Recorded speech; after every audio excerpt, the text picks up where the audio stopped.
Hey, it's Christina with Christy Fit 31.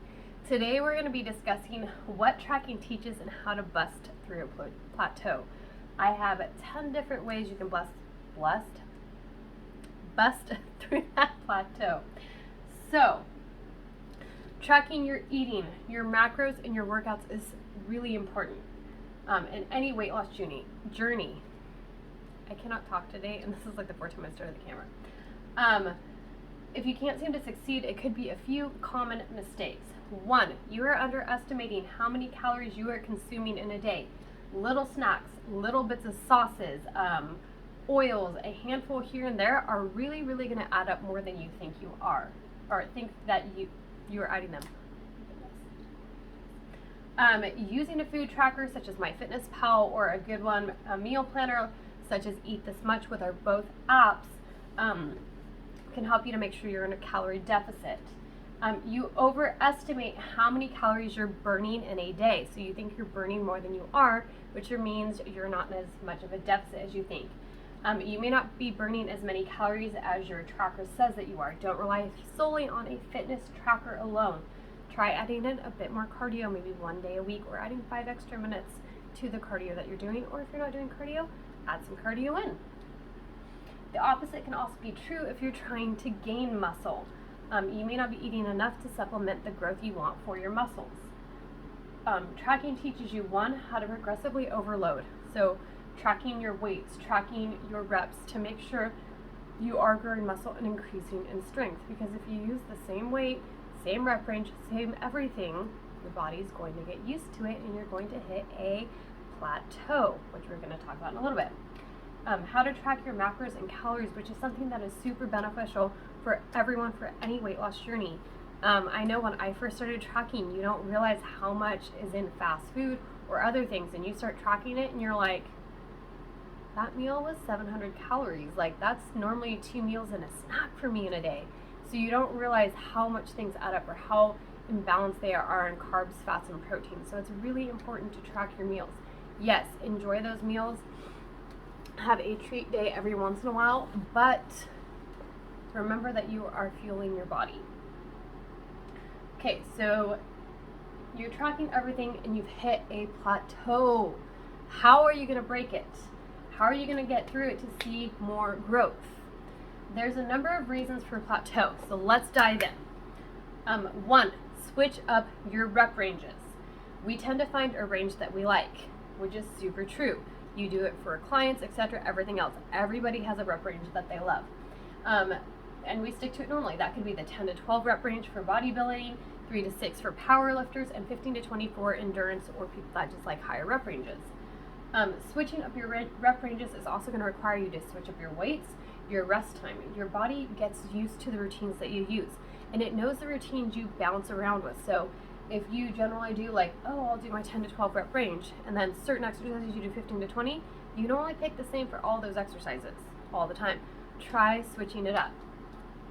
Mixing up your rest periods. If you always use 30 to second rest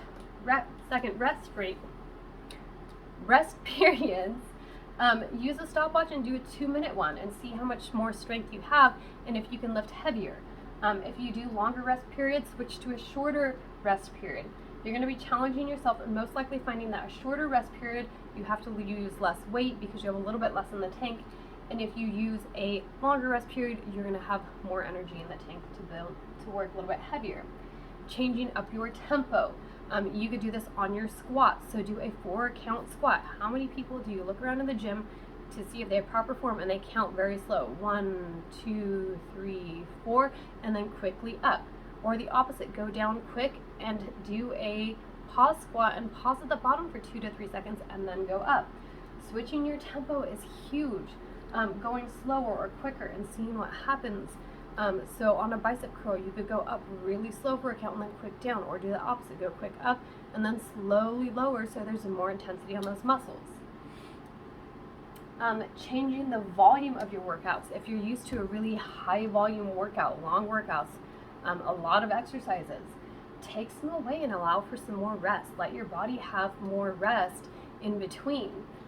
If you do small amounts of volume, you may need to beef up your routine. So just switch up your routine and see what happens. I like really high volume, really intense workouts. I love picking like 10 to 12 things, and that's what I like to do. And sometimes for me, that means taking exercises away, which is perfectly fine. Adjust the frequency you train each body part for the week. If you do one really hard chest and shoulder day, switch up your routine and do 2 chest days and do them lighter and see how much more strength you gain in a couple weeks. Switching up your split and seeing how it affects your body, your strength goals, and your weight loss goals can really be helpful as well. 6, go easier on the intensity of your workouts. For determined hardcore like weightlifter gym rats, we always want to push. We want to go. We want to test our limits. We want to go to failure. We want to see the higher numbers. We want to see what we can do. You might not be getting adequate rest. Your muscles might not. We tend to want to push to, like I said, to failure and test the limits. But instead it could be more harmful than helpful because you're not getting the adequate rest. You're pushing your muscles almost to failure. And so they might not respond well. So switching up your intensity. 7, which is a hard one. Pick exercises you hate or that you suck at. There's probably a reason you struggle with that exercise. Take one exercise per body part. So take one for your chest, one for your shoulders, one for your biceps, one for your quads, one for your hamstrings, calves, etc. And put them into your program. Take one exercise you hate per body part. Do that for 4 weeks and see the results you're going to get. 4 to 6 weeks. And how much you need to improve. You should be switching up your routine every 6 to 8 weeks anyway. So stick with a set one for 6 to 8 weeks and then adjust it either by changing your reps, changing your weight, etc. But you should be changing up every 6 to 8 weeks. 8, focus on your mobility. You could be struggling with a mobility issue. Maybe you have ankle mobility issues, or you have a hip issue, or you have a knee issue. Working on getting that area mobile, happy joints, so that it's more adequately used during exercise and through your range of motion is going to help drastically well. If you have trouble with your squat, you might need to check your ankle, your knees, or your hips to see if those need help or if they're tight. And that can help you drastically. You want to be all around healthy and well. Fitness encompasses everything. It's down to your nutrition, it's down to your water intake, it's down to the sleep, how much stress is in your life. That is all encompassed in your fitness goals and fitness journeys. So, and testing your mobility as well. Happy joints is going to mean happy lifting. Happy lifting means happy recovery. Happy recovery means muscle growth. Number 9, adding more calories. And this can seem super counterintuitive to the person trying to lose weight. You may have been in a deficit for so long and you've seen a lot of great results from it, but you've been in such a calorie deficit and you've been working out so hard for so long that your body's struggling. You may need to reverse diet. You might need to add some more calories in, build some more muscle, and then go back into a deficit. Your body might be like so used to go, all this exercise, all this deficit, your body's used to it. What happens when your body's used to it? You plateau. And 10, trying a more radical workout. That could be as easy as taking a class, switching up your routine. If you lift weights a lot, try explosive workouts. So throw in some jump lunges, throw in some kettlebell swings, throw something explosive in. If you're always using kettlebells, switch kettlebells out for a different method. So use a barbell instead. If you always do, another good example? If you're always taking classes like Zumba and doing a lot of intense cardio work, try a slower paced weight workout. Trying different methods and vice versa. Switch it up and see how your body's going to adapt to it, because your body gets used to it. When your body's used to it, it's going to plateau.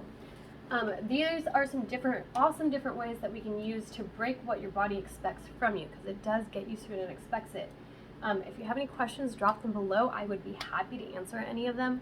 I absolutely love kind of researching this stuff. It's so much fun for me, and I actually utilize a lot of it in my training. So the more knowledgeable I am, the more knowledgeable I am and more helpful to my clients. I also have, let me move my laptop. I have something I want to do for the people that follow me. So Flex It Pink, who I absolutely love here. Let me, ooh. I'm going to show you what I'm wearing. I'm having camera difficulties. I was going to show you what I'm wearing today. Oh my goodness, everything's like running away on me. Running away. Okay, tighten up, mister. Tighten up. There we go. Sorry, I'm having trouble with my tripod light. So this tie-back shirt that I'm wearing is from Flex It Pink, which is Tatch Me Own. The shorts I have on are Flex It Pink as well. Anna, the owner, is amazing. So is Alicia. They are the ladies that started it up. I was accidentally sent 2 of the same pair of leggings, and Anna told me to go ahead and keep them. So I'm going to show you the leggings. They are a mid-rise legging. They have a pink pop of color and some white stripes just on one leg. The other is black. These are mid-rise. They do have pockets. So I was sent 2 of those. I wear a size small. I'll get away with an extra small. That's going to fit a 4 to 6. So I have one that I want to give away to someone who follows me, likes my videos, and I know I've talked about gratitude so much, so I bought 2 gratitude journals, and I wanted to give it away with the pants as well. So drop your name, like this, tell your friend about it, tag a friend in this, and I will be picking one lucky person to get the pair of leggings and gratitude journal. This one is invest a few minutes a day to develop thankfulness. I've been using a different tracker, but this will probably be the one I get next. You just date it. Today I'm grateful for. How can I make today awesome? Positive affirmations, a quote, little things that made my day, learning, and goals and plans for tomorrow, and how are you feeling? So having a gratitude journal planner, I've talked about the one I use in a different video, which is my success journal, but it has that same gratitude, like how's my day, how am I going to be thankful, how will I help others, has been a game changer for me, so I wanted to bless someone with one as well. So tag a friend on this, and I will pick someone to have that pair of leggings and gratitude journal. So I hope you found this video informative. Like I said, I love doing this, and I hope you guys have a wonderful fit day, and I'll talk to you guys later. Christy Day out.